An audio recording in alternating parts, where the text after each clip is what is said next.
ہم کریں گے ہر مظلوم کی حمایت۔ السلام علیکم ناظرین، میں ہوں حورین فاطمہ اور آپ دیکھ رہے ہیں حمایتی نیوز HD چینل۔ نظر ڈالتے ہیں آج کی اہم خبر پر۔ Karachi Pakistan international airline PIA نے حج آپریشن کا اعلان کر دیا ہے۔ PIA کا قبل از حج آپریشن کا آغاز 9 مئی سے 10 جون تک جاری رہے گا۔ 34,000 عازمین کو 170 پروازوں کے ذریعے حجاز مقدسہ پہنچایا جائے گا۔ 19,000 سرکاری حج اسکیم اور 15,000 پرائیویٹ عازمین PIA سے سفر کریں گے۔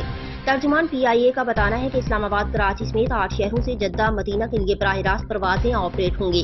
PIA ترجمان کے مطابق رواں سال روڈ ٹو مکہ منصوبہ اسلام آباد اور کراچی کے ہوائی اڈوں پر دستیاب ہوگا۔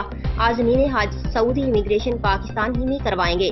علاوہ ازیں PIA نے حجاج کی آگاہی کے لیے ایک ہدایت نامہ بھی جاری کیا ہے، جس میں نسک اپلیکیشن سمیت دیگر ضروری ہدایات کا تفصیلی ذکر ہے۔ حجاج کرام ٹکٹ بنواتے وقت اپنے موبائل نمبرز کا ضروری اندراج کروائیں تاکہ ان کو ان کی پرواز سے متعلق بروقت معلومات میسر رہے۔ ترجمان PIA۔